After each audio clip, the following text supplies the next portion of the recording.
There was a time on Minecraft's largest servers when something strange began happening, quietly, almost invisibly at first. It didn't start with chaos. It didn't start with hacks or massive griefing. It started with trust.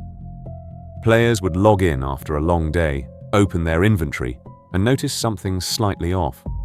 A few coins missing. A rare item gone. Nothing dramatic enough to report, but enough to make them pause. And on a place like Hypixel, where millions of trades happen every day, doubt is dangerous. Because doubt spreads faster than truth. At first, everyone assumed it was just mistakes. A bad trade, a misclick, lag, something normal, something explainable. But then the stories began to connect. Two players from completely different countries, different time zones, different languages, reporting the exact same thing. They both traded for something valuable. Both followed the same trusted trader, and both ended up with nothing. Still, even then, no one called it a crisis, because Minecraft economies don't feel real until they are. On Hypixel, items aren't just blocks or pixels, they are hours, days, sometimes months of grinding. A single sword can represent a player's entire progress. So when something disappears, it doesn't just feel like loss in a game, it feels personal. And that's where the scamming era truly began. It wasn't one person, it wasn't one trick, it was a system, a collection of small loopholes in trust. A player would join a lobby and act normal, friendly, helpful, sometimes even generous. They'd build reputation slowly, one trade at a time. No pressure, no rush, just consistency. And that's what made it work. Because in online worlds, trust is built the same way it is in real life, through repetition. "Here, I'll give you something first," they would say. Or, "Don't worry, I've done this trade 100 times." And when someone feels safe, they stop checking. They stop questioning. They stop protecting themselves. That's when it happened. A confirmation window accepted too quickly. A middleman who wasn't really a middleman. A temporary hold that was never meant to be returned. Sometimes even social engineering outside the game.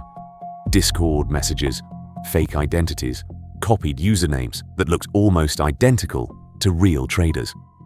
It wasn't breaking the game, it was using it exactly as designed, just without honesty.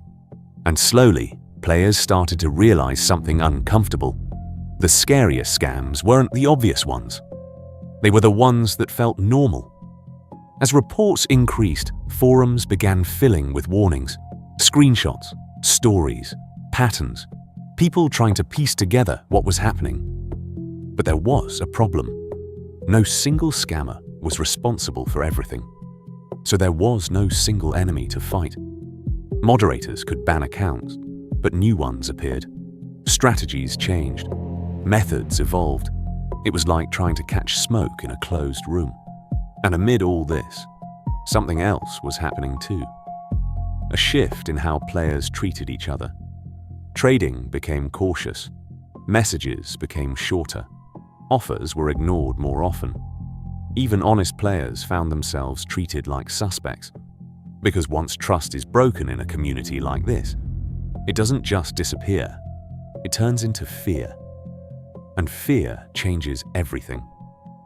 But the most interesting part of this era wasn't the scams themselves. It was what they revealed about the people behind the screen. Most scammers weren't acting like villains in their own story. To them, it was just efficiency. A shortcut.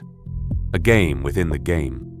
Some even justified it by saying, "Everyone else is doing it," or "It's just pixels." But on the other side of that logic were real people. A player who saved for weeks for one upgrade. A kid who spent their entire weekend grinding with friends. Someone who finally got something rare, only to lose it in seconds. And that gap between intention and impact, that's where the story becomes uncomfortable. Because online worlds make consequences feel distant, but they are not.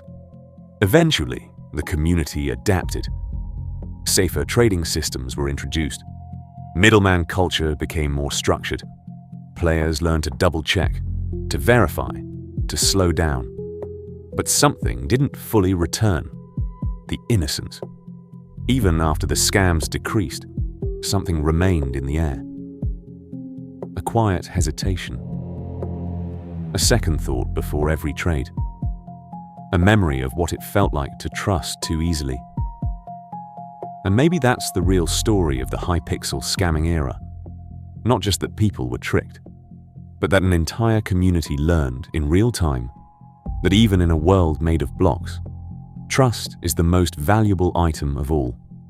And once you lose it, you don't just recover it by logging back in, because some things in Minecraft stay with you long after the game is closed.